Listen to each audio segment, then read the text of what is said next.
Hey, fam, it's your man Dante the Dark Knight, and welcome to another edition of Eagles Talk, the number one Eagles coverage show on Facebook by Eagles fans for Eagles fans. We have a programming change or change for tonight. Anyway, we don't have the Sandlin boys. Neither one of the Sandlin boys are going to be present tonight, so you just have me. So this is a program note.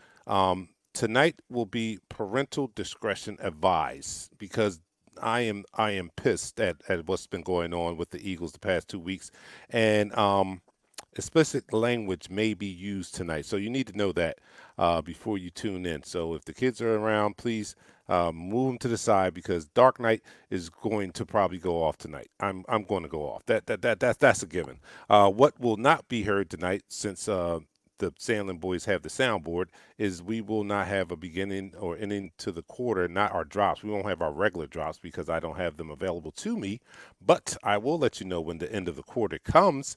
So we will do that. I'll commit to. I'll commit to 2 shots tonight, but I'm not doing 4 shots. But this is a show in which, if you feel like me, this is a show in which you are going to want to do shots. So just keep that in mind.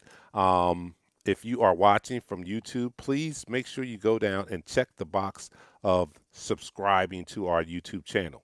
As a matter of fact, if you're watching on Facebook, go to YouTube. Help us out. Just go to YouTube and hit our channel, Eagles Talk on YouTube.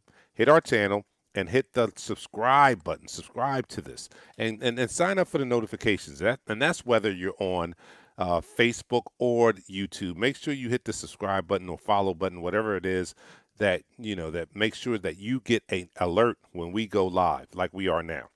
So thank you for joining us. I'm sorry that we could not be here for you guys Thursday night because um, I hate to be on. What's going on?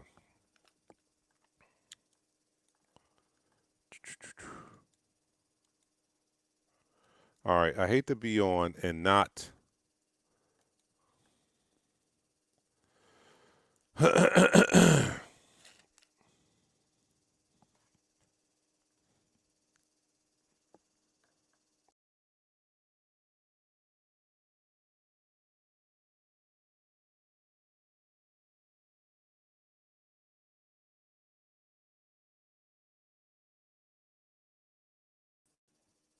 All right, I'm sorry about that. I hate to be on and not um, be able to come to you guys with all that we have to offer you guys. But without further ado, let me go to my. You guys are my co-host tonight. I'm gonna rely on you because I'm going to really be conversating with you guys tonight. That it's in the chat room. So thanks everybody for coming and joining the number one Eagles coverage show on Facebook by Eagles fans for Eagles fans. And I am flying solo tonight. Yes, I am. So the first person in the room tonight is Jeremy JT. I know he tries to switch up his profiles, but we still know that's you, JT. JT says, "Yo, what's up, brothers? You are the first one in the room tonight, JT. Thanks for joining in." Sean Pinckney is next. He says, "What's good, fam? What's good, Sean?" Rels is up there. Rels, I saw your comment, and I commented on your comment this week, but this is one of those times where you need to cover the kids' ears right now because we fucking suck right now. We suck. And like Bill Parcells said, and I hate to quote a Dallas anybody, but Bill Parcells said it so appropriately when he said, "You are what your record says you are." And right now, we are 0-2. And we are playing like an 0-2 team. And the time is running out where um, where you it's borderline, like you still look at this team, you still look at the talent, and you say, you know what, we're supposed to win. We are still a good team, but as we continue to lose, if we continue to lose, you have to get to that point where of realization kicks in, and you have to really listen to that quote that I just said. You are what your record says you are. So if for some reason we happen to lose against the Cincinnati Bengals, we suck. We definitely suck, and I'm going to be moving from that point of where I think that we can get it back together and we're not as bad as we seem, because you look at the talent on this roster and you be like, no, we're not as bad as we seem, and as you continue to lose, you have to. acknowledge the fact that we just are not that good. So I'm not ready to say that we're not that good, but let us lose this week. Let us lose this week, and I'm going to be on board. And I'm not, and you guys are going to miss the Sailing Boys because I am not on that.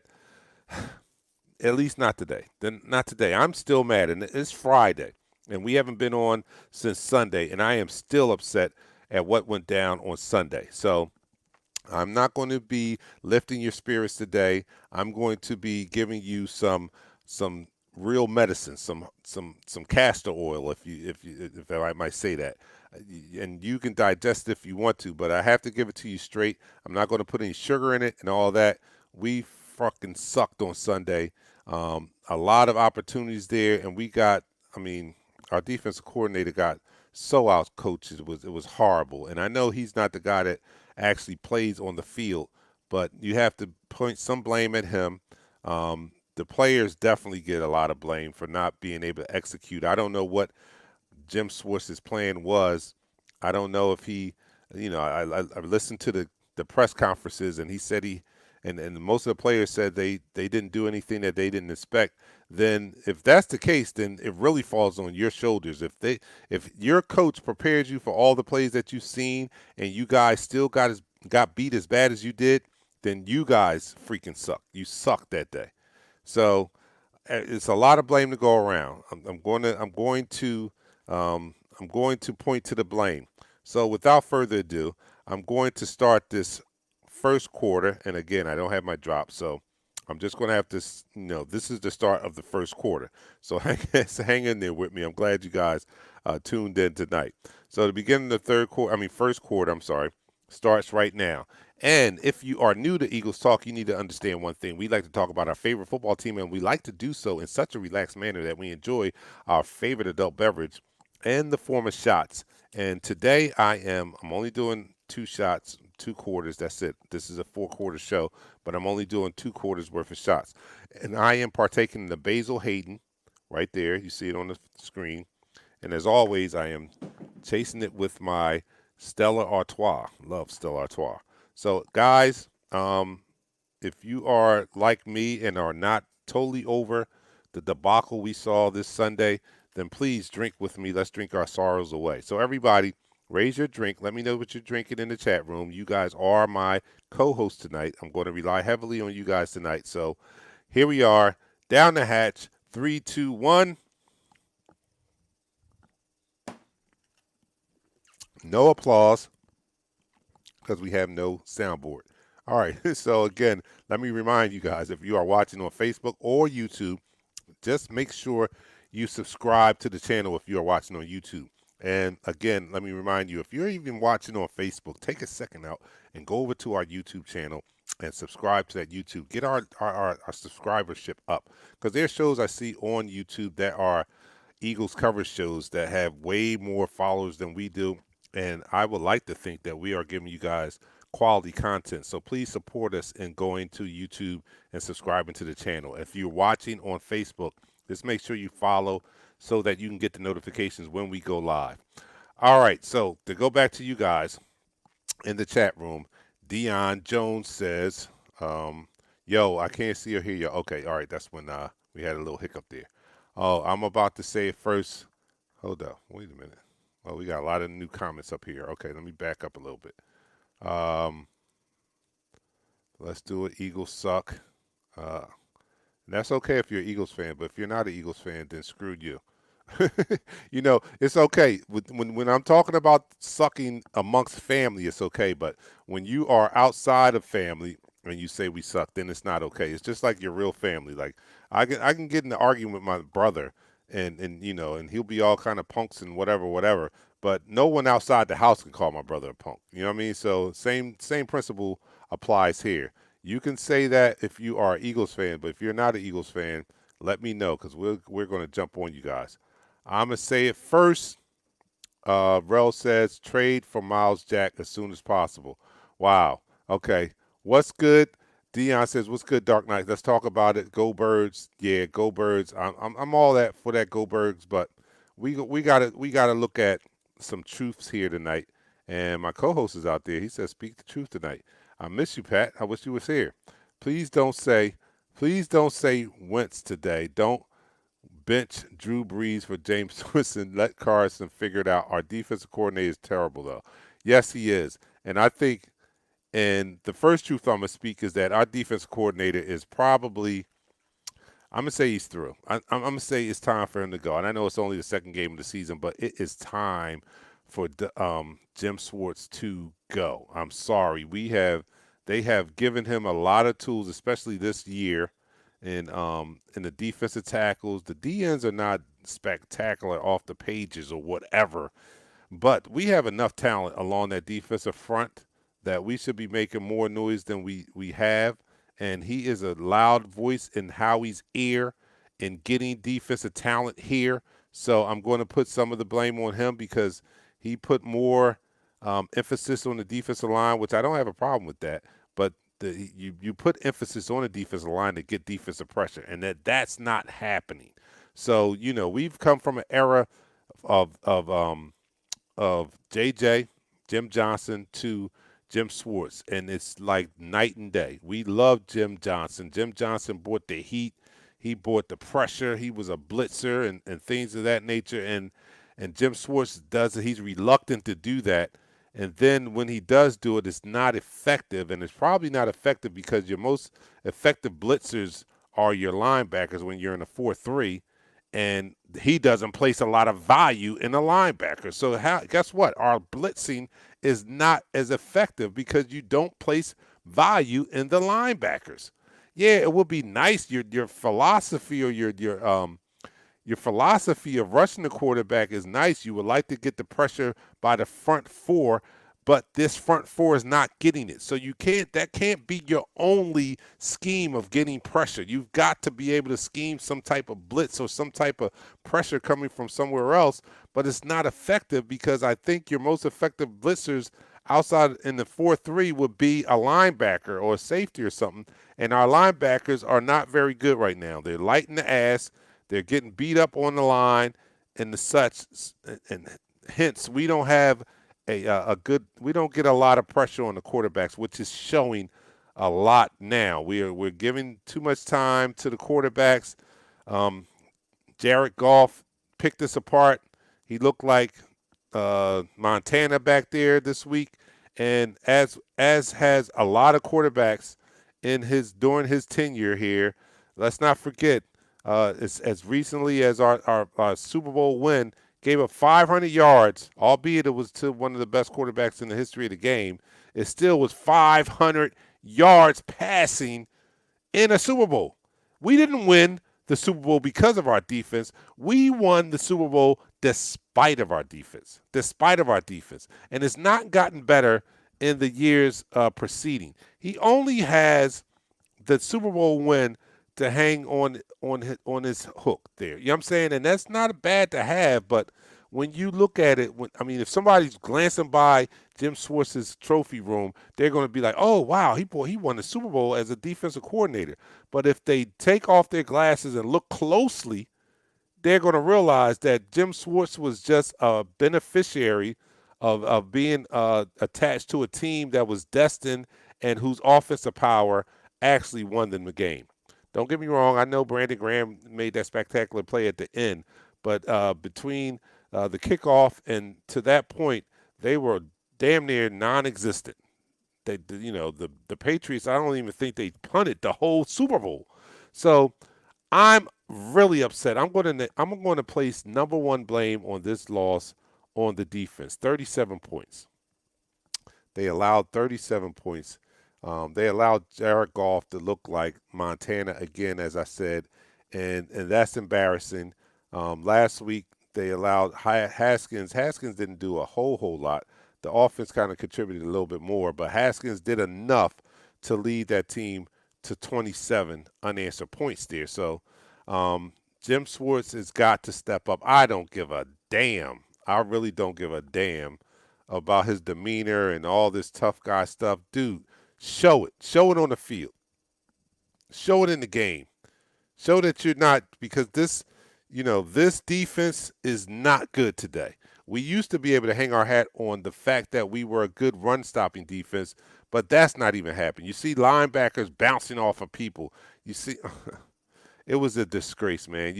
I watched rewatched the game, and the defense was not there. Darius Slay, I'll give Darius Slay props. And that might be partly because they don't throw at Darius Slay because they know that he's big play Slay or whatever.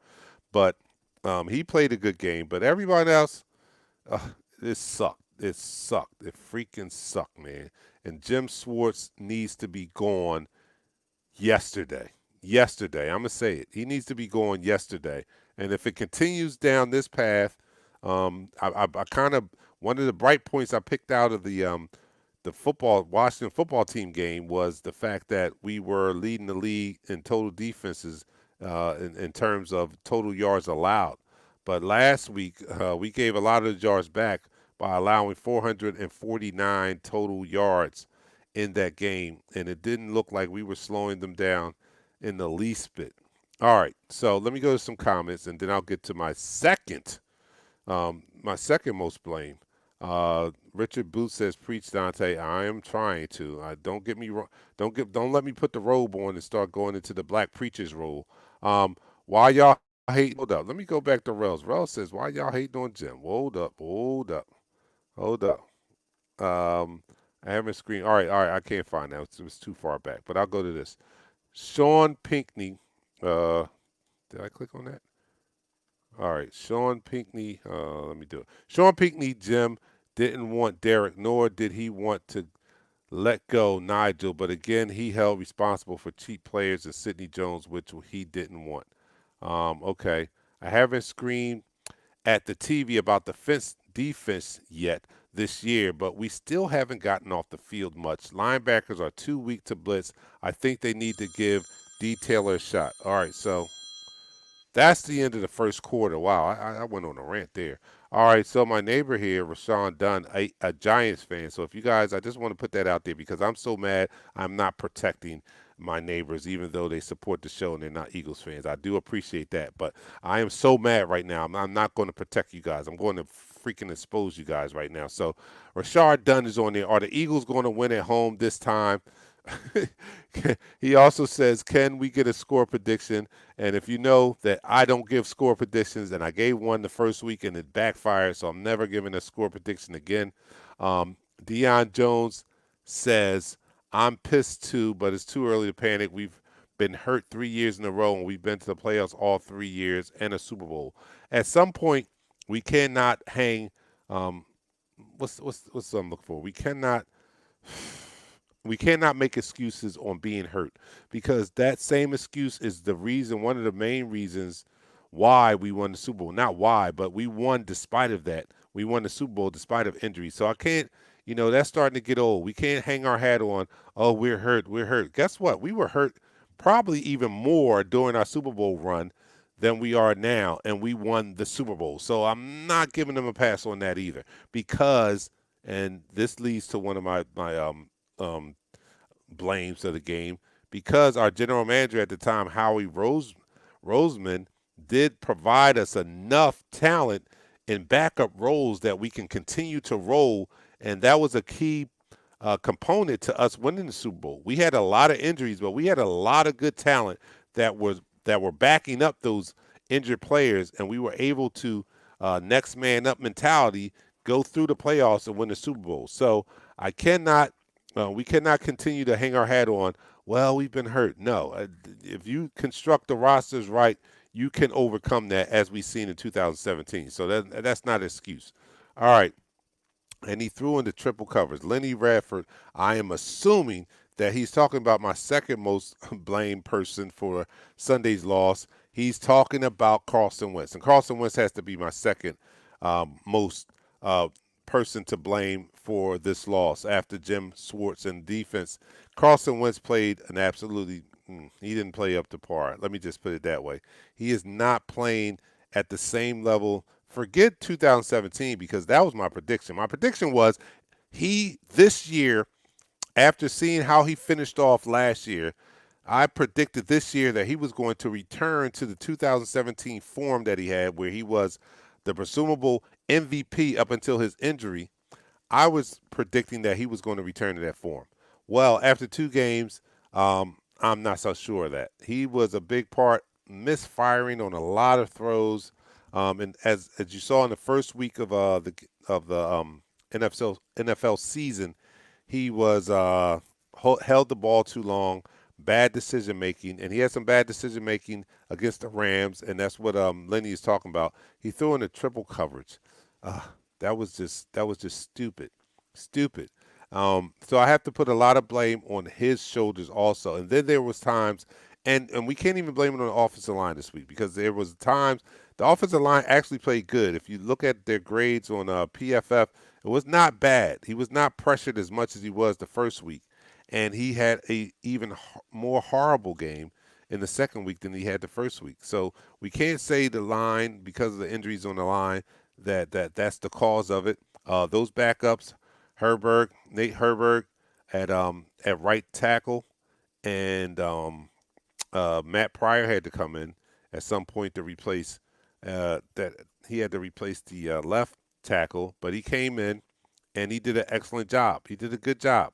Then you had Lane Johnson returning to the starting lineup, who was he was competitive also. So I can't put that on the offensive line. Wentz made some bad decisions. He had a bad game. He was very inaccurate, and so he's my number two most person to blame. Let me start this second quarter because I'm not rambling, but I am going on a rant. So, all right, we are starting the second quarter. So this is the beginning of the second quarter. I told you I will do a shot with you guys the first half of the game. So I will do this second shot and then I'm done. So here we are. If you are new to Eagles Talk, you need to understand one thing. We like to talk about our favorite football team, and we like to do so in such a relaxed manner that we enjoy our favorite adult beverages in the form of shots at the beginning of each quarter, which this show is divided into four quarters, just like a real football game. So in the second quarter, I I am partaking of the uh, Basil Hayden Kentucky Straight Bourbon Whiskey. Love whiskey, and I am chasing it with a Stella Artois. So you guys let me know what you're drinking out there, and we will drink our sorrows away and continue to talk about the horrible game that our Philadelphia Eagles had this past Sunday. So everybody, down the hatch. Three, two, one.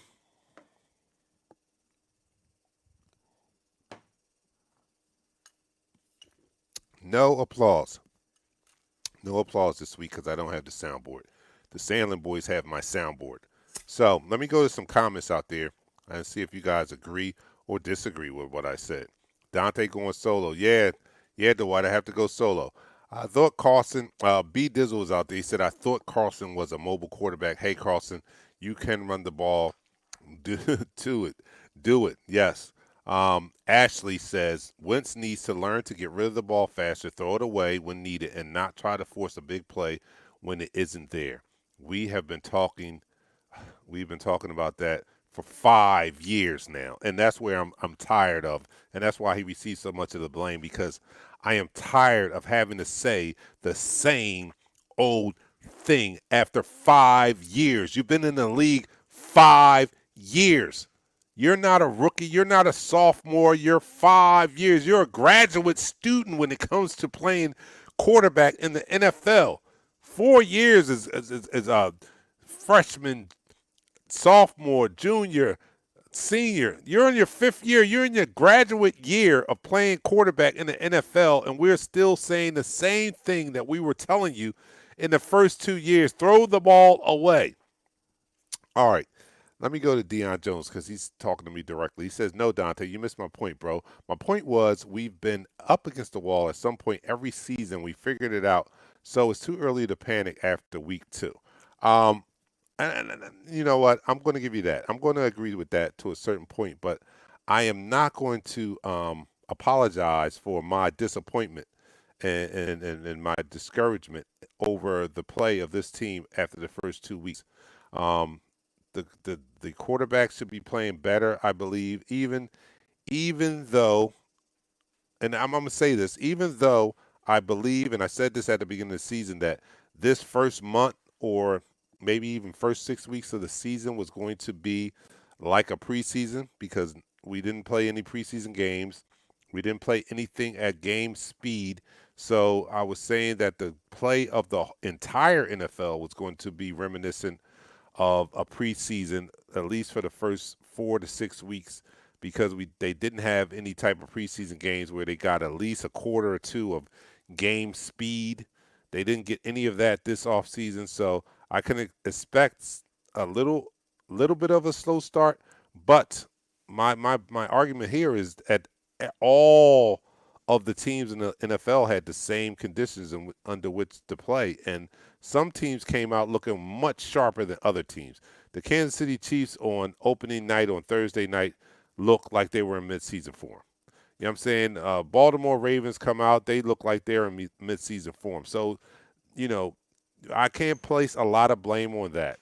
And if you're going to look at it and we compare ourselves to teams like that, then I got to lay a lot of blame on the shoulders of the coach. If Andy Reid's team can come out and offense look midseason form, why can't our team come out and look like that? Especially in our division where there was not a lot of turnover. The hierarchy or the coaching hierarchy was still in place. They added a couple new faces there on the offensive in the offensive room, so to speak. We don't have a offensive coordinator, but we do have a brain trust of offensive minds there.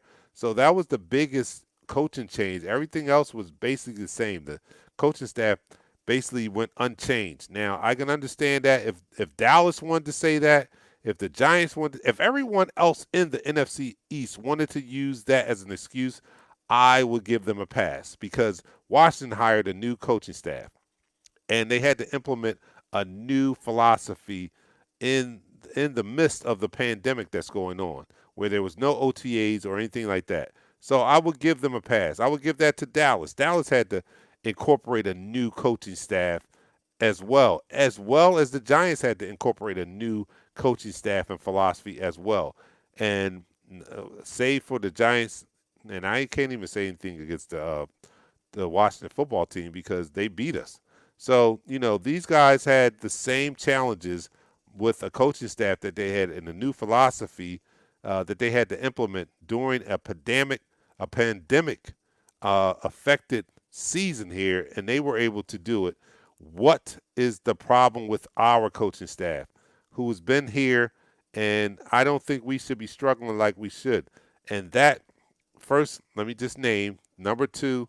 Most blame goes to Carson Wentz. Number one, I put on Jim Schwartz, whose defense did absolutely none. Number two, I will blame Carson Wentz for just playing a horrible game and a very uh, un-Carson like game to me, especially when I had predicted that he will be returning to the 2017 form, and he is not. It seems to be that he has regressed. Now that could be because of a multitude of reasons there.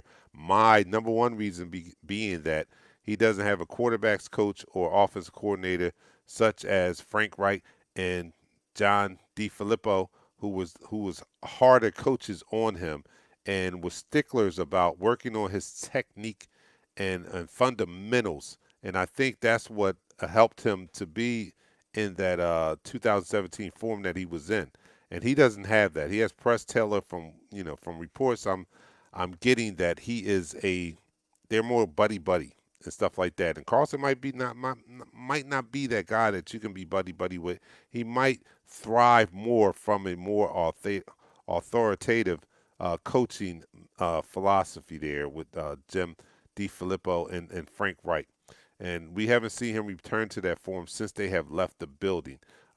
He was close to it at the end of last year with those 4 games, and that's what gave me the hope and the promise that the hope and that he may return to that form because he played out his mind, and he played out his mind with no name receivers there. So I was thinking like we brought in some more talented receivers, and if he plays like he played at the end of last year, we should be okay.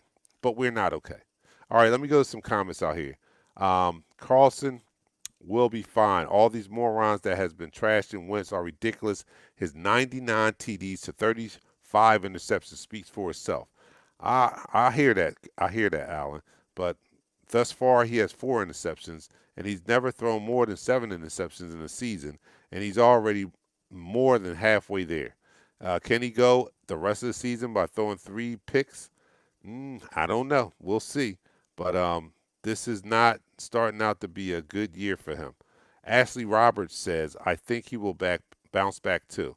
You know what, Ashley, Al, I for your sake, for the team's sake, I hope that the God he does do that. We're going to need him to do that. Um, Here we go. Lenny Rayford says the coaches claimed that Duke Riley was great in camp, but has done anything? Has he done anything in the game? Haven't seen a lot of that. Good. Ashley Roberts said, but Philly hasn't changed their game plans when the division has new staff, new ideas. Philly runs same schemes, too predictable. I agree with that. Too predictable. With all the new offensive minds that you brought into the building, for there not to be more uh, innovative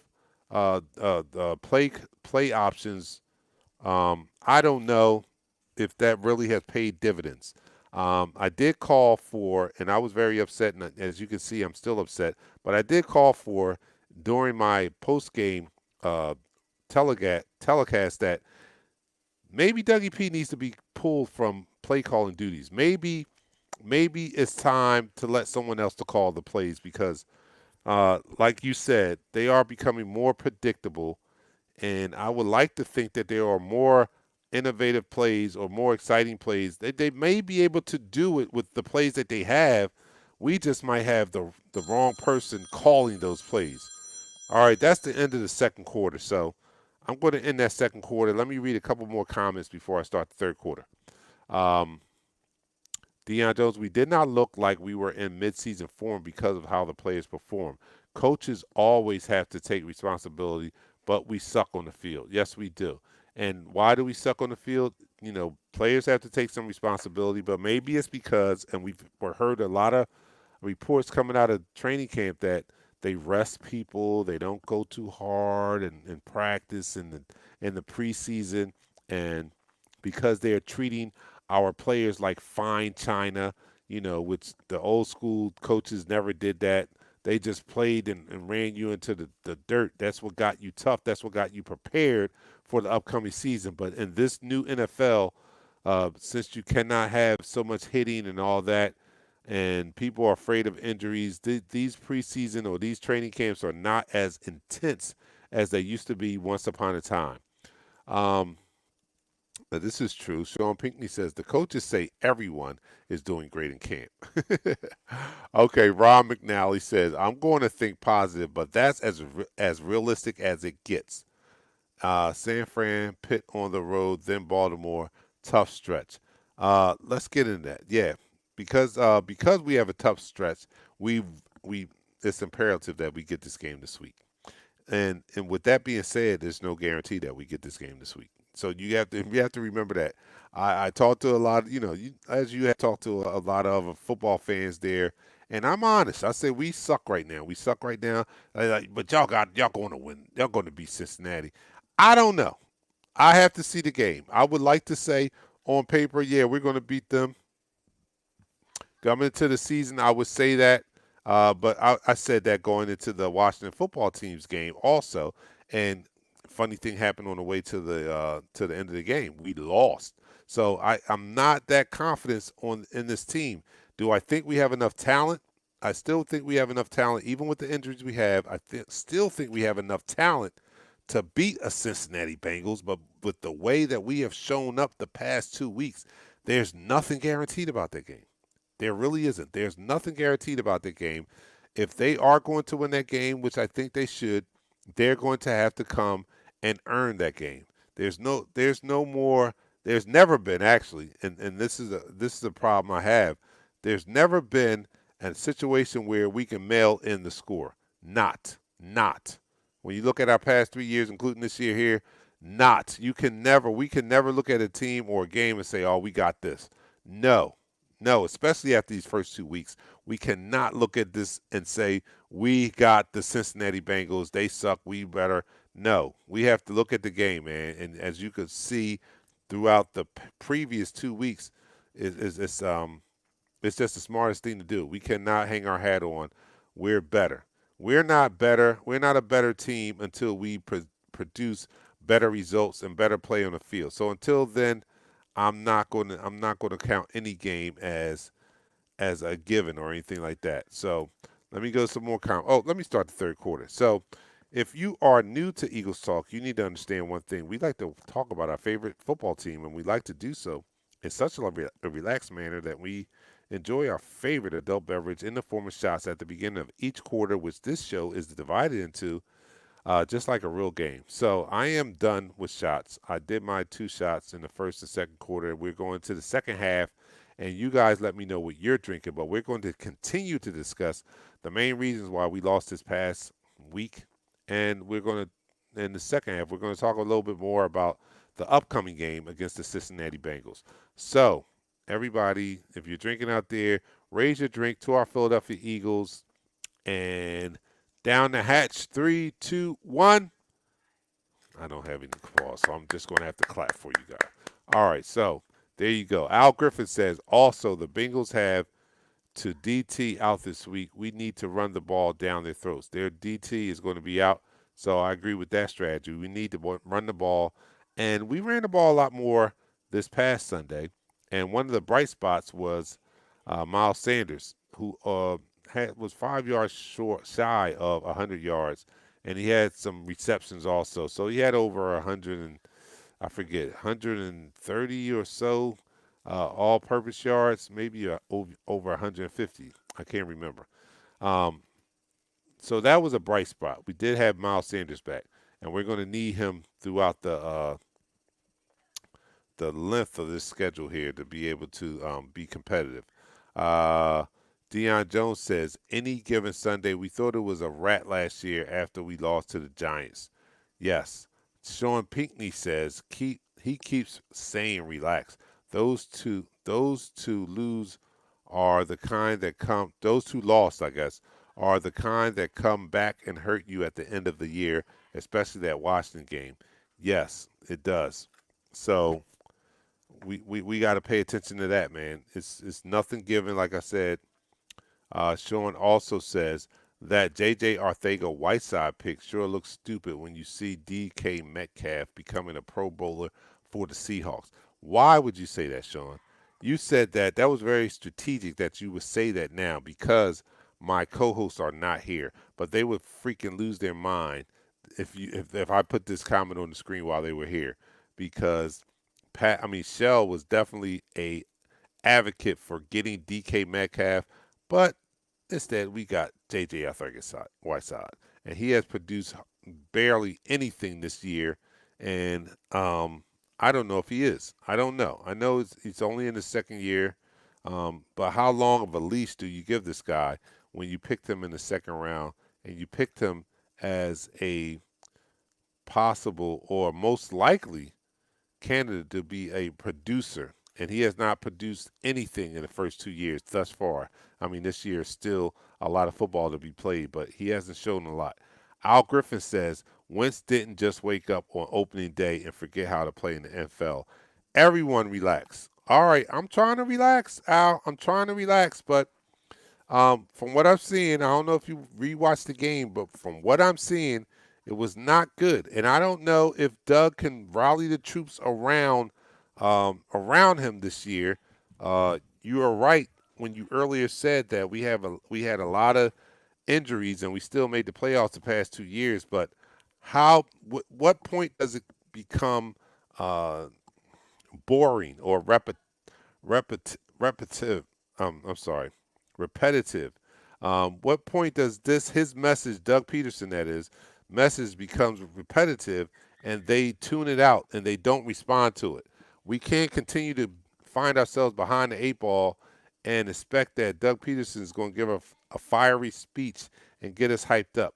At some point, these grown ass men who play professional football, a kid's game for millions of dollars, has got to motivate themselves.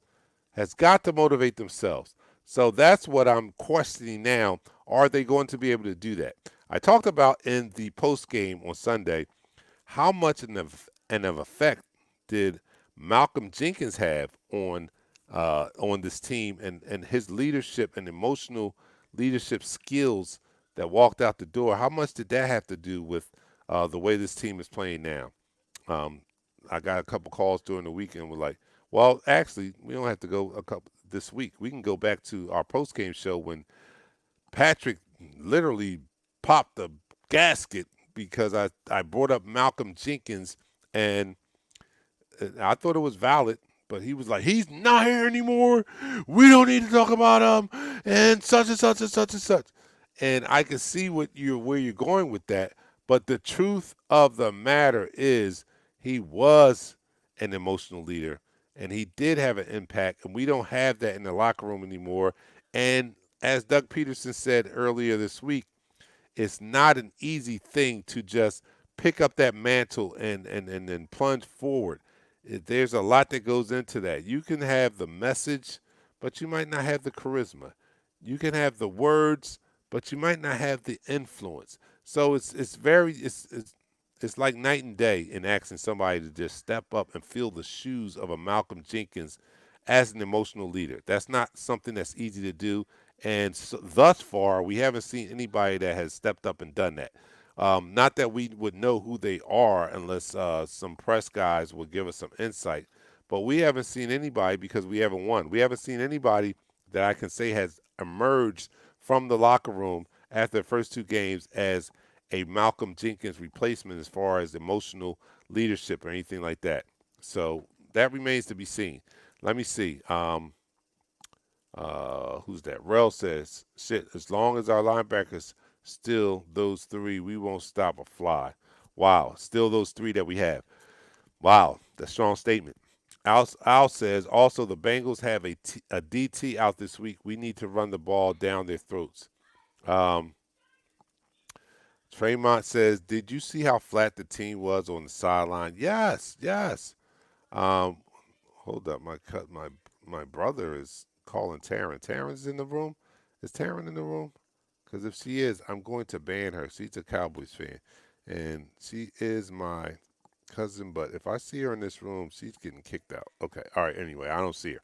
So, all right, let me scroll down some more. Drexel says historically they have done lousy against the Bengals. Most of the wins they drop at least 30 points. Hopefully, history won't repeat itself. We hope that. Greg Bing says, "I hear you. The way they played the last 2 weeks, I'm nervous about the Bengals. Eagles look horrible. Yes, that's what I said. Um, Defense is more concerning. Wentz is to him. That's Philly Green. Um, Sean is referring to someone in the chat room, but he says, Sean Pinckney, yes, but every year we lose games we are supposed to win and win games everybody thinks we're going to lose. That's a saving grace to a certain point because if we are just um, swapping wins and losses, we're not really gaining ground. So if we are in a situation where we are swapping wins and losses. Nobody's gaining ground here. If we win 2 games and they lose 2 games, and then we lose 2 games and they win 2 games, we're all back at the same spot. So we need to take advantage of putting a string of wins together. And it starts with this week. So let me start talking about this week. This week we take on the Cincinnati Bengals, who are 0-2, but have played some close games. So I don't know if they're turning it around, but they do have a rookie quarterback in Joe Burrows, who's playing with a lot of confidence, um, knows where he wants to go with the ball. You look at film on Joe Burrow. Joe Burrow knows where he wants to go with the ball, and if it's not there, he has a second check down, but most likely he's going to throw the ball away. We've been asking our franchise quarterback to do that for multiple years. I don't know why he can't do that. Um, but Jared Goff seems to be a solid. I still pick Carson Wentz over him, but in the system that he's running, he seems to be very um, adequate for that system. Let me go to some comments. Uh, is it the third quarter? This is the third quarter, yeah, because I didn't drink. Uh, Sean Pinckney, yes, but every year we lose games we are supposed to win and win games everybody thinks we're going to lose. None of our wide receivers have produced anything this year. It's just, yeah. Um, Oh, my brother's calling for my cousin. Oh, okay. Thank guys for supporting us. But Al Griffin says to Sean Pinckney, yes, we're going 10-6. 10-6. I'm starting to think the same way. I had us at 11-5, but after dropping, I had these two games us winning. So after losing two games that I picked as us winning, I have to dial back a little bit of my prediction. So I'm back to like 11-5 for this year. All right, that's the end of the third quarter. Oh man. So we're going to the fourth quarter of Eagles Talk, the number one Eagles coverage show on Facebook by Eagles fans for Eagles fans. We'll be talking about in the third quarter. I'll name my third most person to blame for the debacle that went on last Sunday, and then we will move into talking a little bit about what's coming up, the Cincinnati Bengals. So my third person that I give the most blame to is no other than Dougie P, the coach. Doug Peterson, I didn't think he had an outstanding play calling day, although it was more improved than it was last week. I think it was improved over that. We did move the ball more. Um, we did move the ball somewhat, and I'll give him credit for that. But overall performance of the team, Doug has to be accountable for that. If your team is coming out and like Jim Schwartz says with his defense, you have prepared them to the highest level to deal with this team, and they still come and impose their will on you, you got to take some of the blame. I'm sorry. You've got to take some of the blame.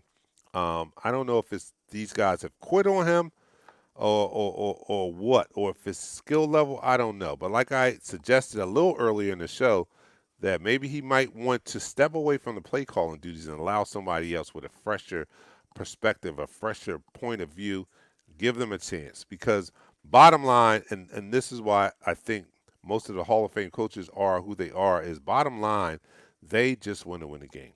It doesn't mean anything. Their ego has nothing to do with it. If you know what I mean, if I was coaching and my assistant coach had a philosophy that is just dominating or whatever, he would be the offensive coordinator that day. I'm not going to stand in the way of our team's success by being bullheaded and continue to do what I've been doing. If what I've been doing is not working, it's worth a different approach. So, with that being said, Doug Peterson, you have to take a real long, hard look at yourself and determine, are you making a difference being a play caller? And if the answer is no, or even if it's borderline, well, you should not be calling plays. Allow, I'm not going to say younger minds because that would sound like I'm discriminating against the age, but I'm not doing that. I'm just saying if there's a better opportunity on the coaching staff, you owe it to your team to put the best talent in position to win you games. And that's just not meant for the field, that's meant in the front office also. So if you see that you've been calling plays for the past 3 years and it's not been as successful as you might have wanted it to be, you have to fall on the sword and say, look, what's for the betterment of this team? What's the best thing for this team? And if it's me not calling the plays, then I'm not calling the plays. I'm going to be man enough to say, I don't care, because basically I don't care. Number one, to be a little shallow. Number one, I'm the head coach, so I'm getting probably paid more than anybody else on the team. So I'm really not worried about that. Number two is I'm not worried about any of that if I can gain a Super Bowl championship out of it. So if I have to take a step back for this team to win a Super Bowl, I'm willing to do that. Here we go. Uh, Al Griffin says, I have a great question for everyone on here. If Wentz has Dak weapons, what would happen? But I do know when he had wide receivers in 17, you seen what happened. Uh, yeah, I agree with that. But that's back in 2017. I don't know how much better he would be if he had Dak's talent right now, because Carson Wentz is not playing at a very, very high level right now. So I don't know if you just swap out his receiving core for our receiving core, who would do better. I think that it would still be a challenge because he's not been lights out or anything like that. Let me go some comments. Hey, big bro. What's up, Tifa? Tifa. You have to remember Tifa's coming back out with her podcast, this winter. I know it's out, Tifa. Make sure you put the name of your podcast in the comment section because you know how we are. You my sis. We don't, I'm not into that. I'm not promoting her. She, why, how dare her come on my page? No, no, no, no, no, no. We are having fun. We are trying to make it here, and I would like to give everybody an opportunity to do such on my platform. So Al Griffin says, I have a great question for everyone. What's his that? But I don't know. Okay, I was answering that. Okay, Sean O'Neill says play calling is too predictable. I agree with that. Ashley says maybe let Deuce call plays. I don't know about that, but I've heard that in training camp, Press Taylor was calling some plays. So maybe I don't know. Maybe a fresh set of eyes can do wonders for a team that's struggling. So you just never ever know. But Andy Reid, one of the most stubborn coaches that we label here in Philadelphia, actually went to the Chiefs, and last year he won his first Super Bowl, and it was because he turned the reins over to play calling to Eric Bieniemy, his offensive coordinator. And that might be a page that Doug wants to take out of Andy Reid's book and try the same thing there. Give someone else an opportunity. We don't know. We don't know what could happen there. Uh, Thera, I can't pronounce the name. I'm sorry, but Danzy Senior says, "Thank you. Please let someone else call the plays. I'm all for that." Um, Daphne Nicole says, "Doug must switch up the plays. He needs to be more creative and not so obvious." Yeah, he seemed to be very vanilla instead of dialing up some unexpected plays or whatever, and that comes as you get into a flow of play calling. So I talk about the team being in the preseason state of not having the OTAs or the preseason to go out there and actually work on what they've learned over the winter. Um, you know, these Doug Peterson is not in regular season form in his play calling. Can he get better? Yes, he has. He can get better. Has he gotten better in the past? Yes, he has gotten better. So play calling is just like players there. He might not be as sharp as he should be right now, but it is something that he can grow into be sharper at. Um, but I still recommend, if that's not possible, giving one of the young guys the uh, the opportunity to call plays, and that's what kept us from getting one of the top offensive minds out there in free agency when we were looking for an OC, was the fact that Doug Peterson was going to continue to call the plays. And if you know anything about the hierarchy of coaching and all that, you know that if you take an OC job, then your success is probably going to catapult you to a head coaching job. Now, who wants to have their fate tied to a coach that you don't have the utmost confidence in their play calling ability? So if I'm a bright offensive coordinating mind and I'm offered the job as Eagles offensive coordinator, and I know coming in that I'm not going to be able to call plays, and then my success is going to be directly tied to the head coach who is calling plays, because it works like the presidency. If you are in the presidency and the economy does good, you get the credit. No matter if you put the policies in place that help turn the country around, you're going to get the credit. The same token is, if you come into office and the economy tanks, regardless of whether your policies cause it to tank, you're going to get the blame. So as an offensive coordinator, if I come into this league and I'm not calling plays, my my my legacy is tied to who's calling the plays. So if he's calling plays and he's doing great, I'm going to get some kudos for that. But if he's not, I'm going to blow my chance of being a head coach. So there were not a lot of candidates that wanted to come to Philadelphia, and because of that, we had to hire a brain trust of offensive minds. And I don't know, I can't say how effective that is, because we still have one common denominator, and that's Doug Peterson is calling the plays. And I've seen it in past seasons where he's gotten on a roll and started doing better, but he needs to start now this week, because we cannot go 0-3. We just cannot do it. All right, I didn't start the third quarter. I didn't start the fourth quarter. So I'm going to start it and just do a preview of the fourth quarter. So because I've been talking a lot. Wow, I didn't think I can talk that much. But anyway, we're going to start the fourth quarter. I'm not doing a shot, but you are watching Eagles Talk, the number one Eagles coverage show on Facebook by Eagles fans for Eagles fans. We like to talk about our favorite football team, the Philadelphia Eagles, and we like to do so in such a relaxed manner that we enjoy our favorite adult beverage in the form of shots at the beginning of each quarter. Which this show is divided into four, just like a real game. I'm not doing a shot for this fourth quarter, but I thank you guys, everybody who has joined in and joined us for this show here on a Friday night. I had to postpone last night games because I do a lot. I do a lot. So I am assistant technical director on a online show that I had to that actually pays me. So I had to show up and do what I had to do. So I had to do that, and I had to postpone this show here tonight. But look very soon because we'll be switching our. We always have a summertime schedule and a wintertime schedule. So now that we're back in season here, we're going to be switching to a different day. Um, so it might be Tuesday because we can't go. I can't go this late in the week to talk about the game we just witnessed on Sunday. So we may be moving. Wednesday's not a good day for any of us on our staff. None of the Sandlin boys, nor my. Well, it's good for me. I'm free, but it's not good for them. So we may just be moving to Tuesday, but we haven't. We have to sit down and have another meeting about that. So just look for the scheduling change, but it won't be.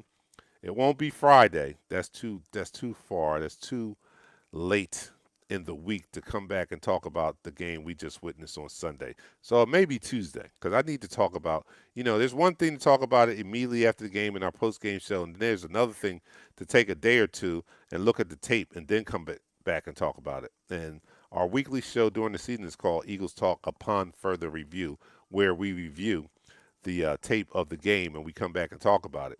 But we can't wait till Friday to do that because it's only 2 days before we have to face the Cincinnati Bengals. Speaking of such, we do face the Cincinnati Bengals coming up this Sunday. And on paper, yes, yeah, we're supposed to beat them. But given the prior 2 weeks and in our experience, I don't know if that's even possible. I can't I can't call it for sure. I know that the Bengals are 0-2 also. I think if we had to compare 0-2 teams, I think we have the more talented 0-2 teams. But after looking at how we squander our talent and such in the first 2 weeks, I can't say anything is a given. I just can't do that. Let me go to some comments here. Ashley says, I say switch up the play caller before we get too far into the season, see what happens. I'm with that. Sean O'Neill says, bright spot of last week was the up tempo offense. Need more of that. Okay, I'll go with that. Ashley comes back and says, Doug should realize that he is only as good as the other coaches he surrounds himself with. One head coach doesn't win championships, an entire staff of coaches do. I definitely agree with that, especially after the way we won our Super Bowl. You would know people will be a fool not to agree with that. Al Griffin says Tuesdays are good. You get a chance to calm down a little if we lose, just a little. But as you can see, this Friday, and I'm still not calm about what happened. What happened this past Sunday? Tifa says we miss Frank Reich. Sean Pinckney says he took us to the playoffs last year with practice squad guys and the guy that works with the Wendy's at the Wendy's drive-through. That's a good comparison to Sean. We've been saying that also, but we've been using Wawa. he he took us to the playoffs with a bunch of Wawa workers, and this year I expected him to be better because I thought that we had more talented wide receivers than the Wawa guys of last year. So I just assumed that he would just pick up where he left off at the end of last year with a more talented wide receiver group. When you throw Deshaun Jackson into the mix, who wasn't there at the end of last year, you throw a Jalen Rager, who is hurt. He's going on IR, probably be out for like 4 to 6 weeks. That's a big blow. But you throw Quez Watkins, who should be like a week away from returning. Um, Alshon Jeffrey should be coming back soon. I don't know if he'll be back this week, but he was a participant in practice this week, so he's closer to returning. J.J. Arthega-Whiteside, they said, was looking excellent in training camp, but it has not translated to the field yet in the regular season. John Hightower, my guy, said he had a great preseason. and that hasn't translated into the regular season as of yet. So, with a better, talented wide receiver crew, I just expected Wentz was going to pick up where he left off at the end of last year, and that's not happened. That's not happened, and I'm very, and let's be honest, there's been whispers that some people want to see Jalen Hurts. Some people want to see Jalen Hurts. The second round draft pick, rookie. Some people have been calling to see Jalen Hurts. That's not good. I know we can overreact, but that's not good. In the third week of the season, we're already calling for Jalen Hurts, the second round rookie. Are you kidding me? They're not even calling for Sudfeld. They're going beyond. You're, as the starting quarterback, franchise quarterback of this Philadelphia Eagles, you have played so poorly that the crowd is calling for a rookie, the third string quarterback in all instances. Third string quarterback they're calling for because you have stunk up the joint so bad. That's not a good thing. Let me say this, and I said this last year, and he proved me wrong, and I'll say it again this year because until he proves me wrong again. But last year, he had a bad stretch of games before those last four games where they were must-win games, and he just showed out. He had a stretch that was bad. We got on him bad. And I said at the time that I don't know if Carson Wentz can handle the pressure of being a quarterback in Philadelphia because there's a lot that comes with that. You know how we are as fans. We may overreact, but we are very emotional, and I think we are very educated on the game of football.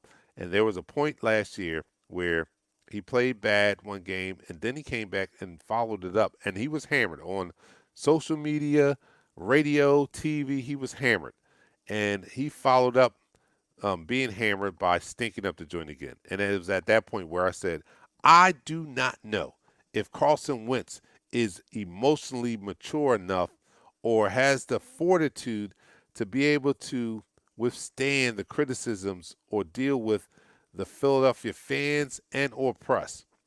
And he proved me wrong. He came back in the last four games of last season. He played out his mind. Well, guess what, Carlson? This is an opportune time for you to repeat that performance because after 2 weeks, you've been getting slammed all over social media, radio, and television. If you have any kind of kahunas, you're going to come out this week and make that change. Do what you need to do. Show that you have the maturity level to listen to your coaches, to be coached, and perform better than you have the first 2 weeks. So, Carlson, we're counting on you because we don't go anywhere if you don't take us at this point in the game. I still have that much confidence in you. I still recognize your talent. We don't go anywhere if you are not performing at a high level. So we need you to come out and do that this week. Could you please do that? I'm sounding like the black Mr. Rogers. Could you do that? Could you do that for me? All right, we're going to need that. Let me go to a couple more comments, and we're going to get out of here. Um, Isaac says that's what I'm saying. Week one. Ashley says I say switch up the play caller before we get too far. Okay, I'm sorry, Ashley. Let me go back. Tuesdays are good. You get a chance to calm down. Okay, I went over that one. I feel like Wentz don't trust the O line. That might be it. I don't trust the O line. Everett says he doesn't trust the O line, so he doesn't blame Wentz for not trusting them. Uh, Al says hopefully by midseason all the wide receivers will be healthy and we can get on a roll. Um, my brother, who is a big Eagles fan, despite this comment, and I know he's joking, Wentz a bitch. I don't know if I would say that. All right, and I can't see these emojis. Here's my cousin. Everybody, please take a moment out of your day and trash my cousin Taryn Nettles. And her comment is get rid of Wentz. She's a Dallas Cowboys fan, so you can take. I love my cousin and all that, but please take a moment out of your day to trash her right now and tell that Cowboys, Cowturds fans to get out of our room and stop commenting on our business. This is our business. This is family business. See your way out of it. Okay, Al Griffith says, I'm not worried about his head. He needs protection, wide receivers to catch the ball and run. Everett Book said, from whence he came to whence he goes, Hurts will be a franchise quarterback in 2 years. Now, you know, I was one of the main ones who spoke up adamantly against the Philadelphia Eagles for drafting Hurts in the second round when I thought they could have gotten Wentz another uh, weapon on the outside, another receiver. But I also also put out there the disclaimer that if he actually turns out to be a good quarterback, I'm the first one that said that will roll back everything I said and root for this guy because anything that's for the betterment of the team, I'm for. I just thought that Howie could have used that pick in a different way. But the way Wentz is playing, and if this guy can emerge and listen and develop, I don't think he's anywhere near Wentz right now. Well, I think far apart, although Wentz is not playing that great. Wentz does have 4 or 5 years experience in the league, and he did play at the MVP level at one point, and we have yet to see that from Jalen Hurts. So I'm going to give Wentz the nod on that. But if he emerges, I'll be the first one to be on his bandwagon because first and foremost, I am a Philadelphia Eagles fan, and I'm going to cheer for whatever is the best for us. Guys, thank you so much, man, for joining me solo on a Friday evening when you could be out and about, and most of them are. But I thank for the people that were here and that did participate in this podcast tonight. Thank you guys for tuning in. We will be before you guys on Sunday. Let me just check. Anybody out there, let me know what time the game is Sunday. I think it's 1 o'clock. But I'm going to go to the calendar. Let me see. Blah, blah, blah, blah. Saturday. Uh, Wait a minute. Sunday. Okay, Sunday we play at 1 o'clock versus the Bengals at the Bengals. So join us. We will be on at 12 noon on Sunday. The Sandlin boys will be in the house. My soundboard will be in the house. The drinks will be in the house. So make sure you're in the house along with us, man. I'm your man, Dante the Dark Knight. I'll see you guys on Sunday. Until then, be well, man. And Sunday, I'll probably give you some more. I'll give you a more positive attitude. I'll be well over it. And you know how I am on game days. It's nothing more but go Eagles go on Sunday. So I'll be over what I'm over now. Thank you guys for tuning in. We will see you guys on Sunday, man. Be safe out there. I'm out. Peace. I don't have a theme song to take us out, so we're just going to end it. All right. Thanks a lot. Peace, guys.